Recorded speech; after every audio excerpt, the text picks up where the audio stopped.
Es septiembre de 2020, la pandemia está en apogeo y decido abrir mi canal de YouTube, que por supuesto se llamaba La Palabra y el Corazón. Quiero darte la bienvenida a ti que eres gente de corazón. Durante esos primeros días tenía una gran ilusión, un entusiasmo de poder conectar con tantos corazones que como yo estábamos sufriendo por el confinamiento y por todo este cambio de lógica que había en nuestro mundo. Pero el fuego inicial que me impulsó a compartir contenido de salud emocional se vio muy pronto sofocado. Estaba enfrentando dos retos importantísimos en mi vida. Por una parte, terminé una relación muy significativa y por otro, tuve que cerrar mi consultorio puesto que las actividades presenciales estaban sumamente limitadas. Y es que la coincidencia con el aislamiento hizo de este reto emocional una tormenta perfecta. Así que solamente quedaron un par de videos como testimonio de aquel esfuerzo, porque muy pronto me tuve que retirar de todas las redes sociales, quedarme con lo mínimo, solamente con mis responsabilidades de consulta que tenía en ese tiempo en línea. Renuncié a cualquier esfuerzo extra porque sabía que tenía que abrazar, que tenía que aceptar y tenía que enfrentar mi propio desierto. Una enfermedad prolongada, un duelo, la pérdida de un proyecto esencial de vida, la pandemia y el confinamiento que todos vivimos. Estos son ejemplos de algunos desiertos que estamos llamados a enfrentar. Cualquier situación que cuestiona nuestra identidad, nuestro lugar en el mundo y nos obliga a detenernos en el camino, incluso a aislarnos de todos y de todo aquello que conocíamos. Esos son los desiertos del corazón. Muchos de nosotros hemos estado en esa posición, en ese lugar sin límites, donde lo que pensábamos de nosotros, de los demás, del mundo, viene a fracturarse e incluso a derrumbarse. Situaciones que vienen acompañadas de una sensación persistente de no ser nosotros mismos, de ser como extraños incluso en medio de nuestras amistades y familiares, de no sentirnos pertenecientes en nuestra propia piel. Y es por eso que en este episodio vamos a reflexionar acerca de esos lugares áridos, de esos páramos que parecen no tener fin. Cuando estamos justo en medio de ellos, no solamente estamos más vulnerables, no solamente estamos sumidos en una confusión, también estamos más cerca de entrar en contacto con nuestra identidad más profunda y con nuestro propósito de vida. Y en este video no solamente encontrarás reflexiones sobre esos momentos, también encontrarás herramientas que vendrán a darte apoyo, guía y que te permitirán atravesar esos desiertos para recuperarte y para descubrir lo más esencial en ti. Esto es La Palabra y el Corazón.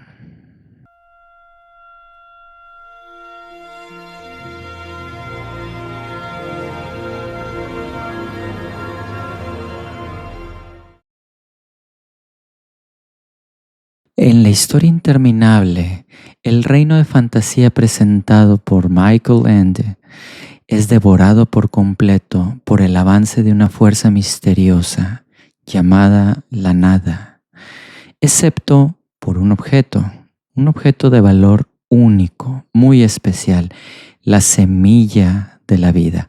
Este objeto contiene todas las posibilidades, todo el poder necesario para recrear el reino y necesitaba del apoyo, de la colaboración de uno de los protagonistas de esta historia, Bastian, que con sus sueños, sus deseos, sus anhelos más íntimos recreará este maravilloso reino. La nada que avanzó inexorablemente durante toda la historia es resultado de la pérdida de la capacidad del ser humano de imaginar, de crear, de ser sensibles. Es como si esta nada fuese el resultado del vacío que queda cuando perdemos nuestra identidad más profunda, que tiene que ver con el acto creativo. Y entonces este protagonista, Bastian, se recluye y en esa especie de asilo simbólico, aislado del mundo, es donde tendrá un encuentro y una reconciliación con su verdadero ser, con lo que resulta más esencial en él y en tantos niños, que es la capacidad de crear y recrearse.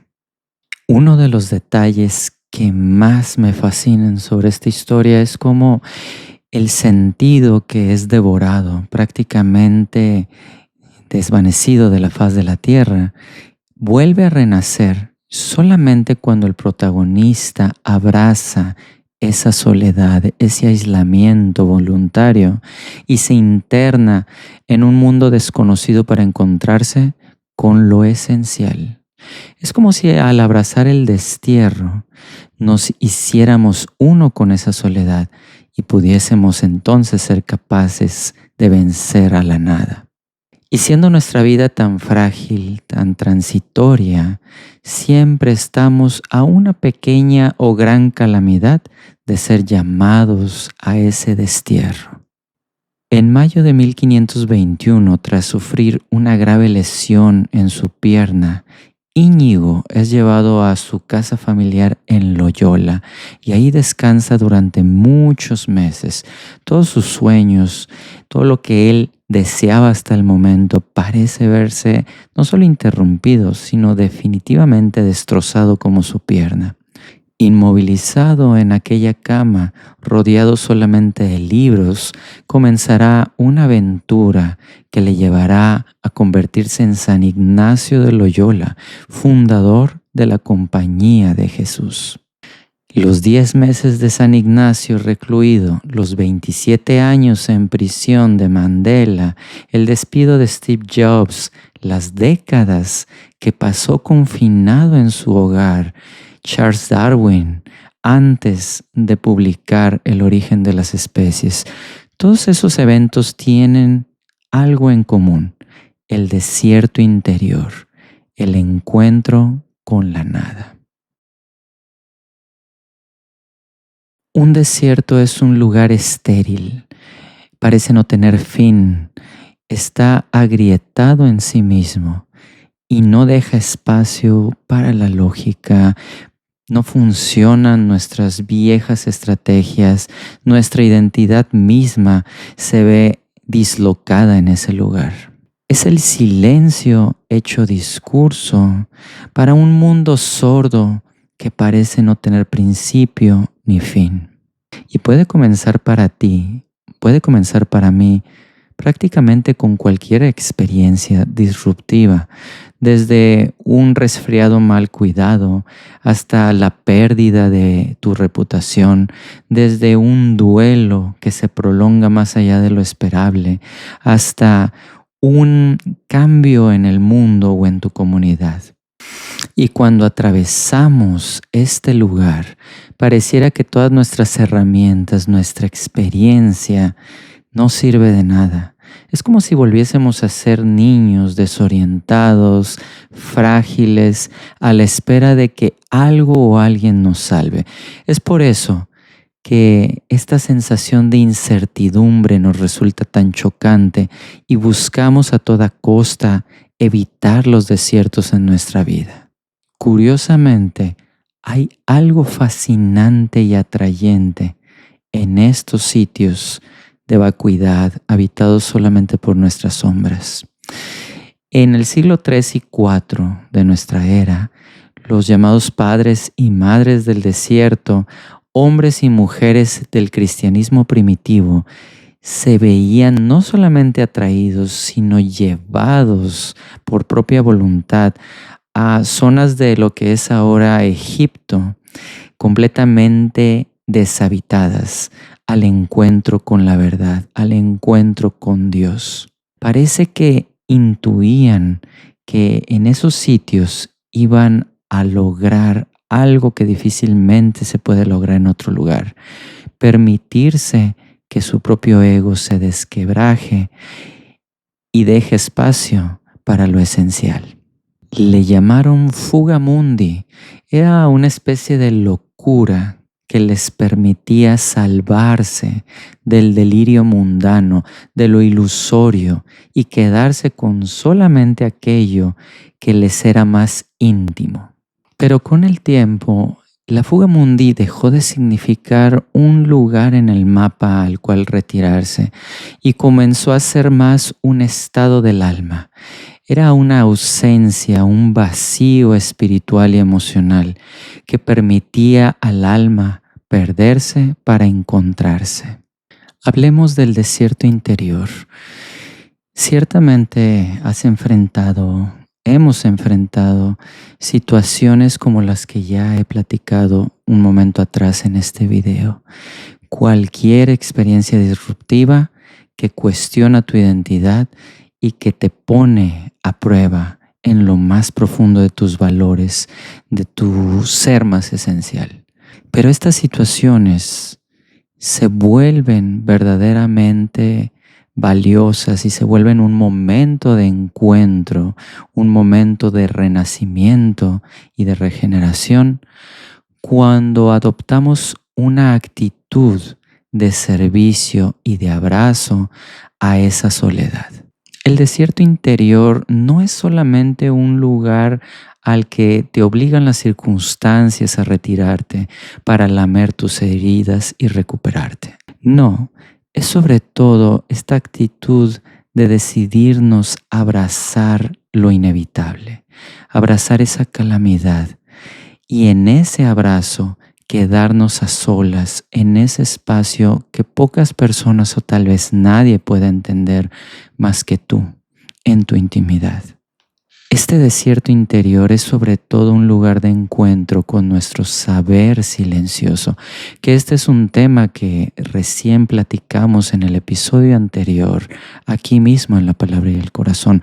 Es ese espacio de nuestro inconsciente en el que, en palabras del Dr. Erickson, se depositan todos esos saberes, todas esas prácticas, todos esos hábitos que en tus emociones, en tus cogniciones van a permitirte avanzar y afrontar retos que tal vez nunca habrías creído vencer. Pues bueno, hay cierto conocimiento de ti que solamente está disponible en situaciones extremas.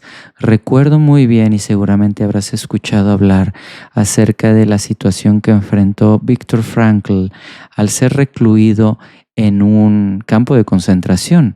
Perdió todo, su familia, su carrera, perdió incluso el borrador del primer libro que estaba prácticamente listo para ser publicado. Y justo en este perderse es que se encontró. Pero el requisito mínimo era abrazar y aceptar ese destierro. Y es entonces que se vuelve un desierto interior y no un desierto impuesto. Porque ahí donde termina tu resistencia al desierto es donde comienza tu encuentro con el recogimiento, con el silencio. Justo cuando dejé de resistirme a este desierto al que había sido llamado en plena pandemia, justo cuando me dejé vencer, cuando me di cuenta que aunque mi anhelo era grande por continuar con este canal, la necesidad de recogimiento y de silencio era todavía mayor. Había un regalo esperándome, pero de momento yo no había estado dispuesto a abrazar esta aridez, el sentirme deshabitado, el renunciar a lo que alguna vez había considerado que era mi identidad. Y fue ahí que descubrí un tesoro olvidado de la Edad Media que se llama el recogimiento. El recogimiento es esencialmente replegar nuestro ser hacia el interior, apartarlo de los estímulos y de las exigencias del mundo para fijarlas en una presencia más sutil, íntima y esencial que habita en nuestro ser. Y para practicar este recogimiento, los padres de la Edad Media elaboraron un método infalible llamado custodia cordis o la guarda del corazón. Ahora estoy por compartir contigo 4 ejercicios sencillos para incorporar la custodia cordis a tu día a día. Primero, custodia tus sentidos. Básicamente es bajar nuestra mirada interior para que aquello que escuchamos, aquello que vemos, aquello que hablamos, que incluso olemos, esté a un ritmo más lento, más distanciado de la activación de los estímulos continuos que el mundo ofrece. Tomás de Kempis escribía: los perfumes más preciosos conservan su olor en un pote cerrado. Las flores se mantienen frescas cuando están resguardadas en el jardín. Y si te pones a pensar, es verdad que muchas de tus cualidades, muchas de tus capacidades emergieron como resultado de pequeños espacios de resguardo. 2. El silencio interior. La práctica de la custodia de los pensamientos, de las ideaciones, es sumamente fundamental. Y cada vez que hacemos un silencio en nuestro discurrir interior, estamos acercándonos a permitirle a ese saber que está más allá de las palabras que nos enseñe lo verdaderamente esencial. Hay incluso una oración litúrgica que dice: la noche será mi maestra, la noche, la luna y las estrellas. Y es que el aula perfecta para que tu mente conozca quién es y conozca tu verdadera identidad está en la oscuridad del silencio por dentro. 3. Presencia continua. Cultivar aquellos recuerdos de relaciones emocionalmente significativas, situaciones de amor que tú has experimentado y sobre todo la intimidad con el amor que ama y es amado, es decir, Dios. Recoge tus afectos, los concentra en el momento presente, en una especie de presente continuo que no tiene fin. 4. Respiración y lectura pausada.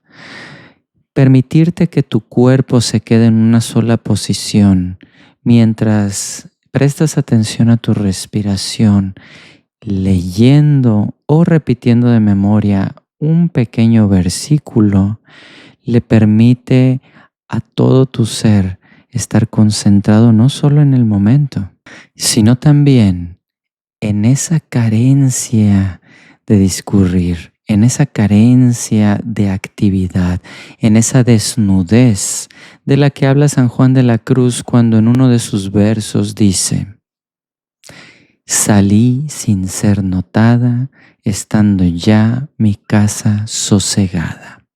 Si alguna vez has nadado en el mar, debes de recordar que cuando las olas estallan y tú te sumerges justo antes, todo parece muy quieto, todo parece muy tranquilo debajo de la superficie. Es así, justamente así, el desierto interior, un espacio de vacío, un espacio de quietud y sosiego que decidimos voluntariamente habitar para conocer lo que somos más allá de la tormenta.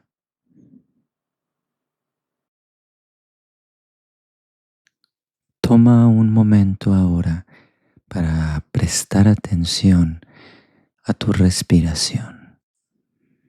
Date la oportunidad de sentir cómo el aire entra y sale. necesidad de cambiar su ritmo, su velocidad, su profundidad. Nota cómo el aire entra y sale, y cómo al entrar y salir puedes sentir como ciertas partes de tu cuerpo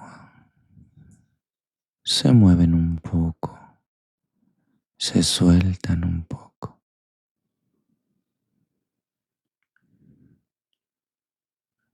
Nota cómo el aire entra y sale, y al prestar atención a tu respiración es más fácil que puedas permitirle a tu mente que te traiga la imagen de una joven. Es una joven de otra época, una joven que vivía en una ciudad y un día salió desterrada. Caminaba fuera de los muros que rodeaban su ciudad,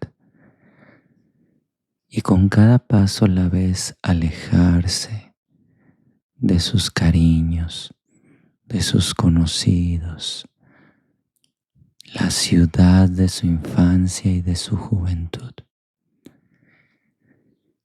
Frente a ella hay un páramo que se extiende, lleno de tierras áridas, de nada.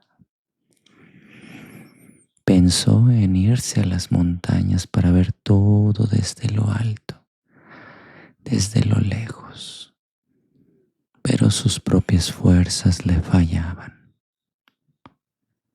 Recordó entonces que le habían contado la historia de una vieja sabia que vestía harapos, que se alimentaba de miel silvestre, muy sonriente, y que respondía a quienes le encontraban en el desierto todas sus preguntas.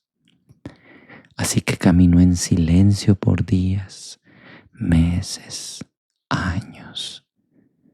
Como pudo, sobrevivió, aprendió a sobrevivir. Y un buen día, cuando casi había olvidado aquella historia de la viejecita, vio un oasis. Entre palmas y matorrales había un ojo de agua tan fresco, tan cristalino. Se apresuró y se inclinó para beber. Entonces se vio reflejada, ya vieja, de mirada sabia, vistiendo harapos mientras sostenía un rico panal del que comía miel silvestre. Su corazón le hablaba en silencio, con más respuestas que nunca. Y así, date la oportunidad de que cualquier respuesta, cualquier imagen, cualquier sensación que tu corazón te permite ahora experimentar, puedas traerlo de regreso a este momento después de que termine este video.